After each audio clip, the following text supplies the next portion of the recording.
साथियों नमस्कार। साहित्यिक संवर्धन मंच नाम के YouTube चैनल पर इस वीडियो में आप सभी का स्वागत, अभिनंदन। आज हम अनिवार्य हिंदी सृजन कक्षा 12 के 17वें अध्याय मैं और मैं नामक निबंध, जिनके लेखक कन्हैया लाल मिश्र प्रभाकर है, का अध्ययन करेंगे। सबसे पहले इस पाठ का परिचय और फिर हम मूल पाठ का अध्ययन करेंगे। तो देखिए, पाठ परिचय में आप देखें तो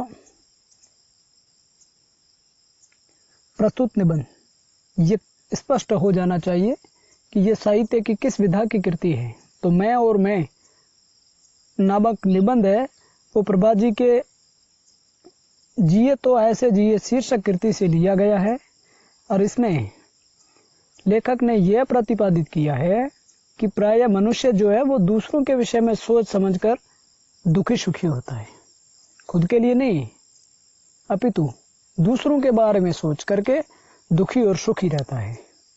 उसका प्राथमिक कर्तव्य यह है कि वह अपने विषय में सोचे, अपने कर्तव्य का पालन करें और निरंतर कर्मरत बना रहे।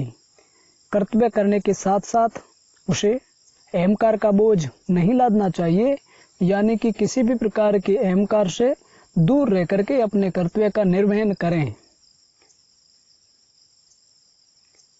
अहंकार घृणा का पिता है और घृणा जीवन की संपूर्ण ऊंचाइयों की दुश्मन है। जिनके अंदर हेट या घृणा है, वो हम अगर ऊंचाई की ओर पहुंचना चाहते हैं तो उसके लिए एक प्रकार से बैरियर का काम करती है, बाधक का काम करती है। अतः घृणा से बचना चाहिए। और लेखक ने जो दूसरा संदेश दिया है वो है कि मनुष्य को जीवन के प्रति निष्ठा रखते हुए संघर्ष से घबराना नहीं चाहिए, निराश नहीं होना चाहिए, क्योंकि निराशा कर्म की गति रोक देती है और नया तथा ताजा अनुभव नहीं करने देती।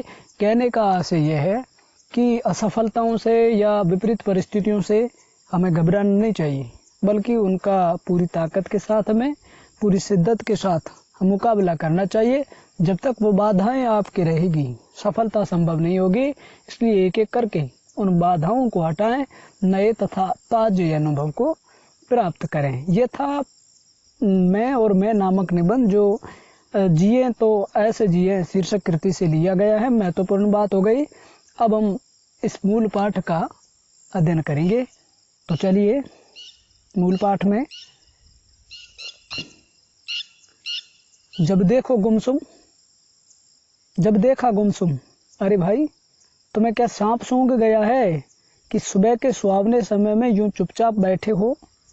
तुमसे अच्छे तो देवी कुंड के कछुए ही है कि तैरते नजर आ रही हैं। उठो, दो चार किलकारियां भरो और अंगीठी के पेट में गोला डालो, जिससे अपना भी पेट गर्म आए। ओहो, तुम कहाँ से आ टपके इस समय? कोई कितने ही गंभीर मूड में हो, विचारों की कितनी ही गहराइयों में उतर रहा हो, तुम्हारी आदत है बीच में आ कूदना और फैलाने लगे या फैलाना लगा लतरानियों के लक्ष्य एक के बाद एक। ये सच है कि ये बहुत बुरी आदत है। यानी कि किस प्रकार से एक व्यक्ति अपने विचारों में, अपने ख्यालों में लिप्त है और दूसरा व्यक्ति आकर के उनसे संवाद करता है, तो ये महत्वपूर्ण है।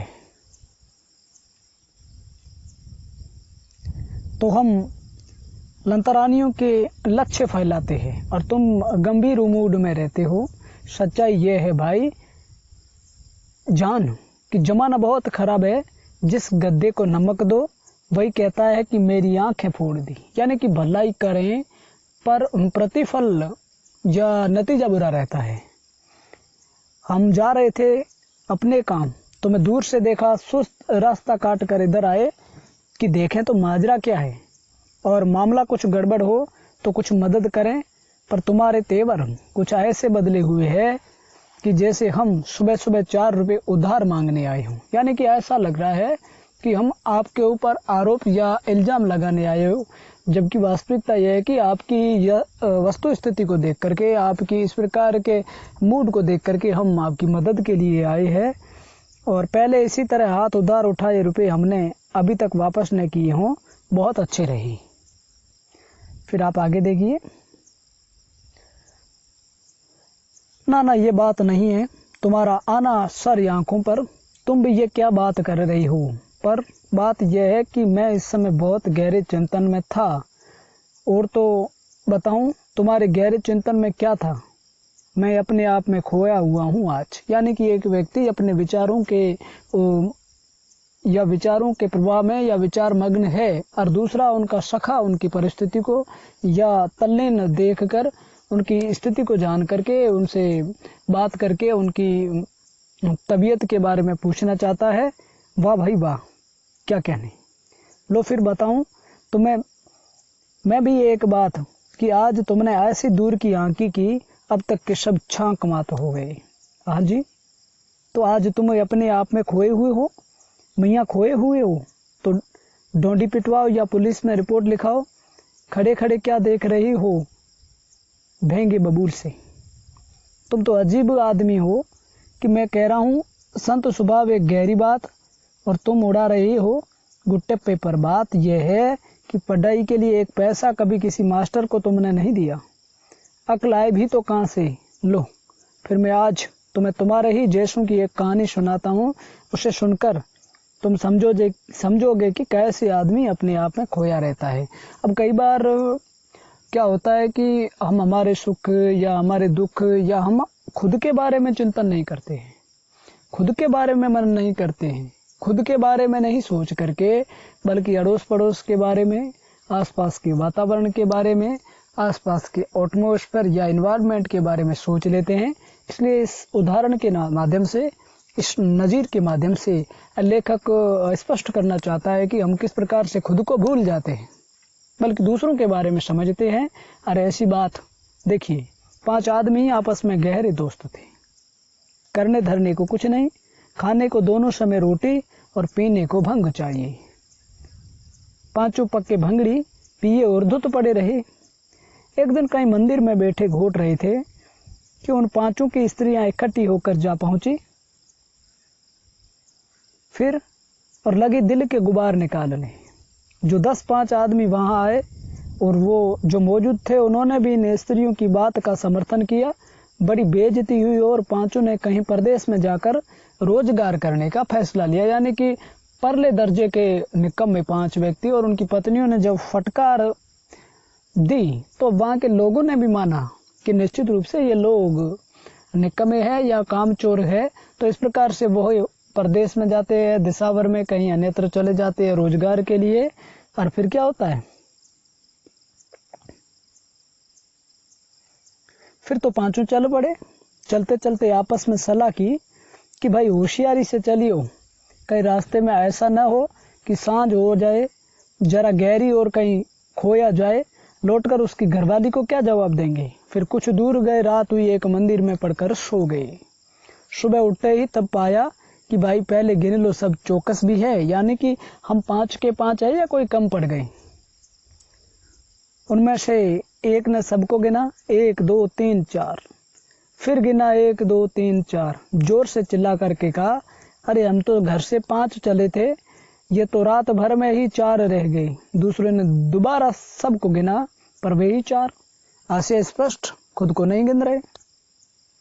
तीसरे ने गिना, तब भी 4 ही रहे। मामला संगीन हो गया और तब पाया कि लौट कर घर चले। शायद 5वां आदमी रात को घर लौट गया हो। यानी कि ये हुई ना बात कि खुद के बारे में नहीं, लेकिन दूसरों को गिनते हैं, दूसरों की सब कुछ चर्चाएं करते हैं, लेकिन अपने बारे में मनन चिंतन नहीं करते। और रास्ते में सब रोते पीटते लौट रहे थे कि एक समझदार आदमी मिला। उसने इन्हें रोक कर पूछा कि वे मुसीबत में है। इन्होंने बताया कि हम घर से 5 चले थे, पर रात भर में 4 ही रह गए। उस आदमी ने इन्हें गिना तो वे 5 थे। उसने कहा, भले आदमी हो, तुम घर से 5 चले थे और 5 ही अब हो, तो रो क्यों रहे हो। अर्थात रोने का कोई मसला ही नहीं है, कोई वजह भी नहीं है। सब इन भंगड़ियों में से एक ने फिर सबको गिना, 1 2 3 4। समझदार ने कहा, अरे भोंदू, अपने को तो गिन। अब इन लोगों की समझ में आया कि मामला यह है कि जो गिनता है अपने को भूल जाता है। वही हाल मेरा हो रहा है कि मैंने घर की सोची, पड़ोसी की सोची, देश की सोची और यूं समझो कि दुनिया की बातें सोच मारी, पर अपनी बात भूल गया और कभी यह न सोचा कि आखिर मेरे प्रति क्या कर्तव्य है और क्या अधिकार है। आज मैं यही सोच रहा था कि तुम आ गए। कहो फिर मैं गहरे चिंतन में था या नहीं। ऐसे है कि वो मनन करने वाला खुद के बारे में सोच रहा था। इस दरमियान कन्हैयालाल मिश्र प्रभाकर लेखक कहते हैं कि मैं पहुंच गया, यानी कि खुद अपने बारे में सोच रहा था। जबकि असल में क्या होता है कि हम खुद के बारे में न सोच करके औरों के सुख दुख के बारे में सोचते हैं। ऐसा करता करता वो कोई भी या हम सब लोग भूल जाते हैं खुद को। फिर आप आगे देखें। भाई बात तो तुम्हारी कुछ पत्ते की सी लगती है कि हम दुनिया की बात सोचते हैं पर अपनी नहीं, और सच बात बड़े कह गए हैं कि आप मरे जग पर लो, यानी हम मर गए तो दुनिया मर गई, हम नहीं तो जान नहीं। बात मन को लगती है पर अपने बारे में सांचे ही क्या नहीं सोचते। तो लिखाओ पशु में नाम, क्योंकि जो सोचता नहीं वह पशु है, जानवर है। मनन करना, सोचना ये इंसान का काम है, और जो इंसान ऐसा नहीं करता है, लेखक कहते हैं, या वो जानवर के बराबर है। तो हम पशु है आपकी राय में? वाह साहब, आप हमें पशु बता रहे हैं। पर भाई ये तो बताओ कि तुम्हें हमारी पूंछ और सींग किधर दिखाई दिए हैं? पूंछ और सींग, पशु बनने के लिए पूंछ और सींग की जरूरत नहीं पड़ती। बात यह है कि पशुता और मनुष्यता दो भाव है, जो पहले सोचे और फिर चले वह मनुष्य, और सोचे कुछ नहीं, बस जिधर हवा ले जाए चला चले वे पशु। अब आई तुम्हारी समझ में मेरी बात। कहने का अर्थ है कि सोचकर करने वाला काम या सोचकर किया गया काम इंसान है, और बिना सोचे कोई काम करे या बिन विचारे जो काम करे पशु है। और पशुता और मनुष्यता दोनों एक प्रकार से अलग अलग भाव है, अलग अलग प्रवृत्तियां हैं। तो सोचना जरूरी है। जी हाँ, सोचना जरूरी है और अपने बारे में सोचना जरूरी है। मैं यही जरूरी कार्य कर रहा था जब तुम आ गई या जब तुम आई। आगे देखिएगा।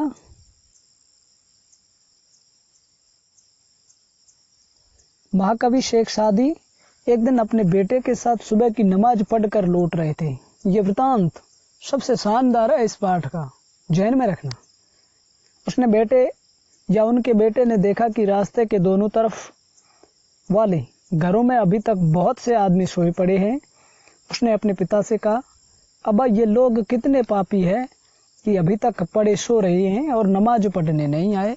कहने का आशय है कि वो बच्चा जब सुबह सुबह नमाज पढ़ने जाते हैं तो अपने पिताश्री से पूछता है कि ये लोग जो सोए हुए हैं कितने दुर्भाग्यशाली है कि वो अभी तक नमाज पढ़ने नहीं आए।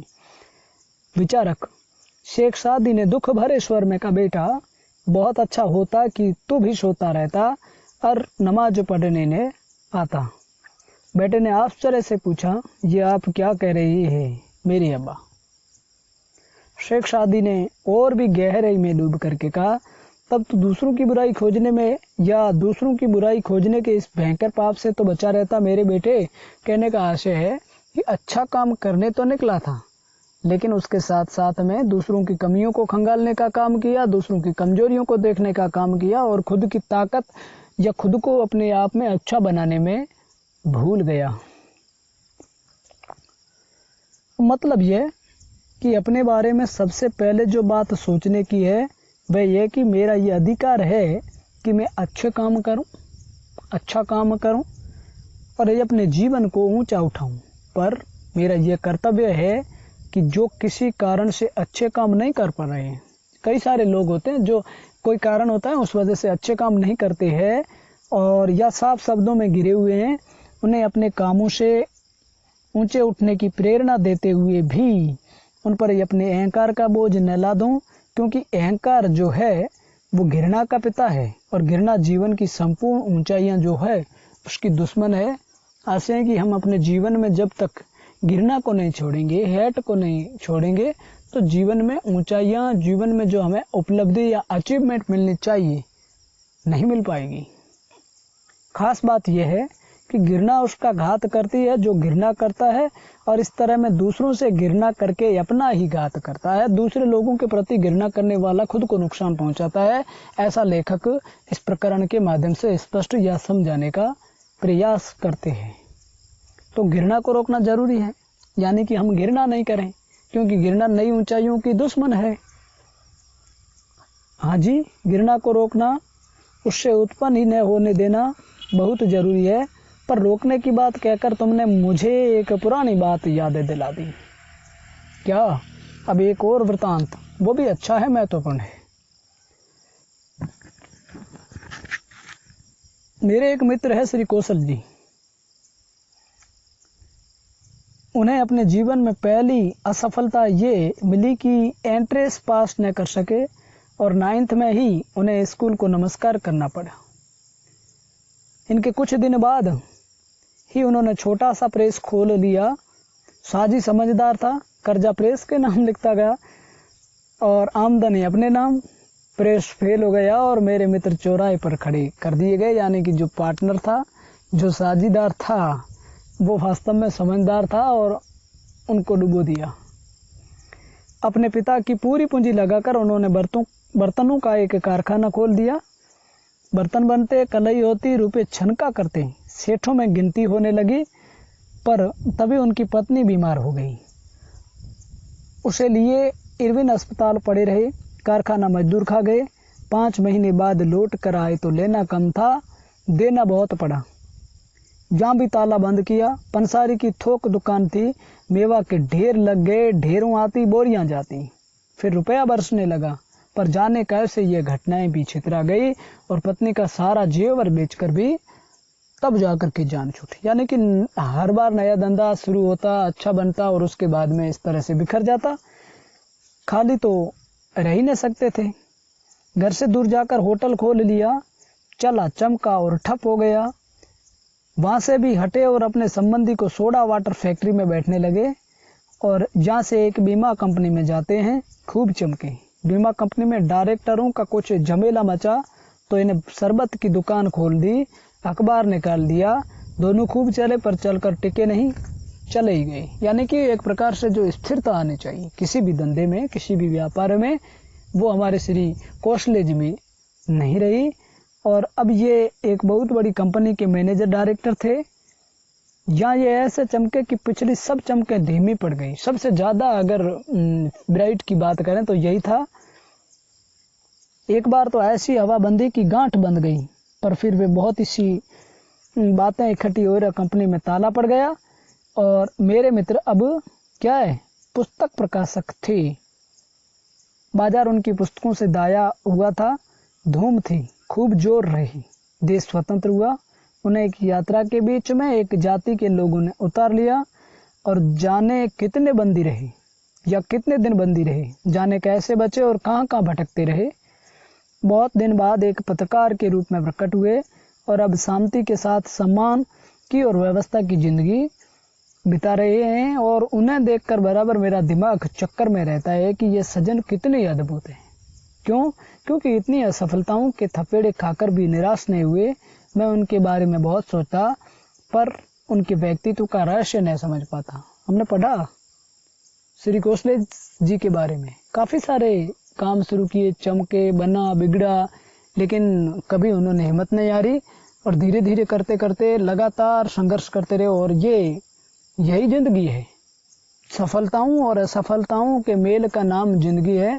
कभी सफलता, कभी असफलता, लेकिन फिर भी व्यक्ति को सदैव कर्मरत रहना चाहिए, जैसा कि कौशले जी के इस वृत्तांत से हमने पढ़ा। आगे देखिए, एक अन्य मित्र आए श्री सिंहल, उनका कारखाना भी फेल हो गया। वे उनका मामला निपटाने में मेरा सहयोग चाहते थे। उनके 2 मोटरें बिकनी थी, पर पूरे दाम देने वाला कोई ग्राहक बाजार में न था। एक दिन बहुत उबे हुए मेरे पास आकर बोले, तो भाई साहब जितने में बिकती हैं उतने में बेच दें, पर ये मामला निपटा दें। यानी कि उनका जो संसाधन है, उनकी जो मोटरें बेचनी थी, कीमत ज़्यादा चाहते थे, नहीं मिल रही थी। फिर भी उन्होंने कहा कि आप जैसे करके मेरा ये मामला निपटा लें, अर्थात मेरी मोटरें बेच करके मुझे कुछ रकम या जायदाद दें ताकि मैं किसी भी नए धंधे को शुरू कर सकूं। और मैंने कहा मामला तो निपटाना ही, पर 10,000 की गाड़ियाँ 6,000 में कैसे बेच दूं? तब उन्होंने कहा, बोले 6,000 में ही बेच दीजिए। बात यह है कि मामला निपट जाए तो मैं फ्रेश स्टार्ट लूं, नया ताजा, नया आरंभ। मेरे कानों में पड़ा फ्रेश स्टार्ट। इसका अर्थ है एक प्रकार से नया ताजा आरंभ। किसी भी काम को शुरू करते हैं तो एक उत्साह, एक हिम्मत के साथ में, नए ताजे स्टार्टिंग के साथ में सुनते ही एक नई ताजगी अनुभव हुई। और मैंने सोचा कि हर नया आरंभ अपने साथ एक ताजगी, एक तेजी, एक स्फूर्ति लिए हुए आता है। और तभी याद आ गए मुझे फिर कौशल जी, जो जीवन में बार बार असफल होकर भी थके नहीं, ऊबे नहीं और बराबर आगे बढ़ते रहे। और आज ही पहली बार मेरी समझ में आया उनकी उस अपराजित जो वृत्ति है उसका रहस्य है नया ताजा आरंभ। पिछली बार हमने देखा कौशलेश जी के संदर्भ में कि लगभग हर बार नया ताजा या न्यू फ्रेश स्टार्ट लेते गए और चलते गए। वे हारे पर हार कर रुके नहीं, और इसने रुकने में ही उनकी सफलता का रहस्य छिपा हुआ है। मैंने सोचा मेरा अपने प्रति यह अधिकार है कि मैं हार जाऊं, थक जाऊं और गिर भी पड़ूं और भूलूं, भटकूं भी, क्योंकि यह सब एक मनुष्य के नाते मेरे लिए स्वाभाविक संभव है।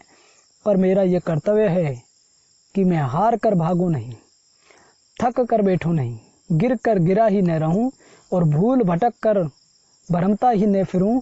जल्दी से जल्दी अपनी राह पर आऊं, अपने काम में लग जाऊं और एक नया आरंभ करूं, क्योंकि रुक जाना ही मेरी मृत्यु है और मरने से पहले न मेरा अधिकार है और न कर्तव्य है। इस प्रकार से मैं और मैं नामक निबंध जो जिए तो ऐसे जिए से संकलित है। लेखक कन्हैयालाल मिश्र प्रभाकर है। निबंध पूरा होता है और यहाँ बहुत अच्छे कुछ एक वृत्तांत, चाहे कौशलेश जी का हो, चाहे अभी का वृत्तांत ले लें, चाहे इससे पूर्व के 2-4 वृत्तांत, एक 5 मित्र मंडली का वृत्तांत आया, तो इन सारे वृत्तांतों से ये चीज़ स्पष्ट होती है कि हम लोग अपने बारे में सोचें, खुद के बारे में चिंतन करें, मनन करें, मंथन करें, और वही मनन और मंथन जो है वो हमारा कर्तव्य बनता है। कुछ हमारे अधिकार बनते हैं, कुछ हमारे कर्तव्य बनते हैं, और उसका हम भलीभांति पालन करें, जो कि जीवन में बढ़ने में मददगार होते हैं। हम नित्य नई ऊंचाइयों को छूने का प्रयास करें, इसलिए घृणा से दूर रहें, और घृणा इन ऊंचाइयों की दुश्मन है, ऐसा इस पाठ में हमने देखा या हमें पढ़ने को मिला। इस तरह से मैं और मैं नामक निबंध पूरा होता है। मिलेंगे इस प्रकार से और नए वीडियो के साथ, नई क्लास में, नए पाठों के साथ में। अब इस वीडियो में इतना ही, लेते हैं आपसे इजाज़त। आप सभी को जय हिंद, वंदे मातरम।